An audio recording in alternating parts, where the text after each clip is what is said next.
Entitlement reaches all walks of life, as you'll find out in this episode of Entitled People. Our first one is from Spicy Skellis. This is my first experience with an entitled person other than my mother, and I'm not sure if it belongs here or not. I'm 18 female, but sometimes people think I'm 15 or 16 due to my baby face and severe acne. I have POTS, along with permanent nerve damage in my legs. This leads me to using mobility carts in stores like Walmart if I can find them. See where this is going? I go grocery shopping with my dad. He helps me with things that I might not be able to get myself, especially if I can't find a mobility cart. So we walk into Walmart, and I see 3 mobility carts lined up against the wall. My dad tells me that he's going to the bathroom, so I get in a cart and I wait by the shelves nearest to the entrance. An employee asks me if I'm waiting for anyone, and I tell her I'm waiting for my dad. I'm not sure if she saw us walk in or not. It also didn't click for me that she may be questioning about why I'm on the cart. My dad comes out of the bathroom and meets up with me, and off we go. Before I get very far, the employee yells at me, "Ma'am, that cart is for handicapped people only." I was taken aback, so I stutter and say, I know, I'm handicapped. She replies, "You walked in here, didn't you? You can walk around the store." Getting more irritated, I tell her that the details of my disabilities are none of her business, but I can assure her I am. She walks over to me, turns off the cart, and tries to yank me out of it. My dad steps in and gets between her and I, and he says, "What the fuck do you think you're doing? My daughter said that she's disabled. Are you really going to interrogate everyone who grabs this cart about their health?" She gets red in the face and says, "She's too young to be disabled. She's just being lazy." At this point, I thought my dad was going to start throwing hands with this woman. We obviously attracted a crowd, and security walks over. My dad and I explain the situation, and to her credit, she says exactly what happened. The security guard asks if I have proof of disability, and I get up and walk with my legs buckling and my right leg being bowed in. That's good enough proof for him, and he walks off. She says, "Well, why didn't you do that in the first place?" I tell her because I don't need to prove anything to a random stranger with no authority. She seems slightly embarrassed and mumbles something under her breath. Then she goes back to where she was standing. My dad just goes on with our shopping. Some people. Edit to add, I did call the corporate number and reported her. I didn't have her name, but I had the times and her description. I'm not sure if anything will become of this or not. Update, I filed a police report and contacted the store manager. The officer I talked to said that he'd see what he could do, and the store manager said that he'd get to the bottom of it and there will be consequences. Hoping there actually are. I'm not sure the officer took my report seriously. There does seem to be some action being taken though. Update 2. I called the police department for a copy of my report and there wasn't one. Shocker. Still nothing from corporate, but they are aware of the assault and should have the footage. I really do hope something good comes of this, because it's absolutely ridiculous and I agree 100% with the OP. You shouldn't have to explain your health issues, disabilities, whatever, to some random entitled stranger. And our final one is by NY568. My parents are retired and live in a little house on about 7 acres of land. It's not a big plot of land, but it's cozy and private, just outside of town, and about 6 acres are woods with a creek running through the center of the woods. It's really a very beautiful piece of ground. With the woods and the creek, they get a lot of animals going through, including deer.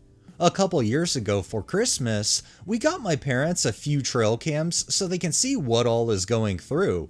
My mom likes photography and she's been able to get lots of photos of deer, foxes, wild turkeys, coyotes, and other wildlife going through their yard. As you may imagine, this is some prime hunting land. My husband occasionally enjoys hunting and has from time to time gone down there for deer season, but he doesn't do it frequently. My parents have had several people stop and ask them to hunt their land, but they always said no. frankly, it's just barely big enough to legally hunt, and they don't want people all over their property all the time hunting. They have no problem anytime my husband wants to hunt, which is not often, but he's family. There's a neighbor who lives down the road who basically wants to hunt on my parents' land, and he's been told no repeatedly. They don't allow hunting. Last year, my husband was in the woods and found a tree stand installed that wasn't his. Unfortunately, when they checked the trail cams, the SD cards had been removed. No proof that it's the neighbor, but they suspect him. My parents travel a lot, so it would be really easy to do without their knowledge. My husband took the tree stand down, and I believe the cameras were replaced with new ones that don't need SD cards. Last month before deer season started, the neighbor again asked my parents to hunt, and they said no. They don't allow hunting except their son-in-law, if he wants to hunt. My husband has decided that he tried to get a deer this year for deer season, so he got a deer permit and went on the first day of deer season. He shot a decent-sized buck within 10 minutes of getting in the woods. My dad was awake and heard the shotgun blast and came out to see if my husband needed help. My husband got the deer field dressed, and then my dad, who's the nicest guy you'd ever meet, got his tractor out of the garage and drove it to the woods, scooped up the deer in the bucket, and they put it in the bed of my husband's truck. So hunting ended pretty quickly into deer season this year.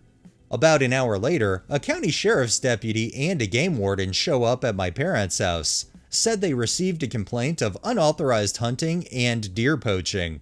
The officer said the neighbor, actually gave his name, called and said that they had been told repeatedly that there was no hunting allowed on that ground.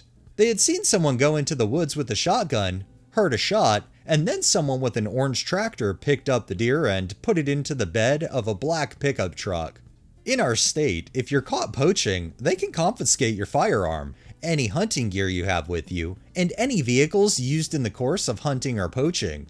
So the neighbor was really hopeful that they'd take my husband's gun, truck, and my dad's tractor. My dad said, "This is my house and my land, and the orange tractor is mine. The black truck belongs to my son-in-law, who has permission to hunt here anytime he wants." My husband produced his valid deer tags, and all was good. Also, screw that neighbor who had to be watching the woods with binoculars. There's no way he could have seen all that from his yard otherwise. Edit, just because of the sheer number of comments made and messages received that I can't answer all of them, let me clear this up. Yes, he hunts deer with a shotgun. I've never heard of deer hunting with a rifle, just like many people apparently have never heard of deer hunting with a shotgun. In our state, deer hunting with a shotgun is required. Deer hunting with a rifle is illegal. He uses shotgun deer slugs, not buckshot. This is the norm around here. The area is too flat and open to safely hunt with a rifle when a bullet can travel too far. Shotgun deer slugs are quick and drop the deer immediately with no suffering. Does not leave pellets in the meat because it's one slug. It doesn't leave a large hole that destroys the meat. Shotgun is preferred in areas like ours with more population or smaller land areas to hunt because the slugs won't travel as far. You gotta love having a neighbor just like this that it's not even their land, yet they feel so entitled to report on the happenings of what's going on that land. You know they got butthurt that they had their little tree fort taken down because they were doing shit they shouldn't have been in the first place. I kinda wish something happened to that neighbor though, some kind of consequence, for filing a false report. Alright, that's enough entitlement for the day. Well, that wraps up this episode of Entitled People. If you liked the video, please drop a like, share my content on all of your social media, subscribe if you haven't already, and make sure to hit that bell so you're notified every time I upload, and drop a comment down below. It really helps with the algorithm and helps new people find my channel. Thanks for watching, thanks to my patrons and super thanks contributors. Have a great day and stay safe out there.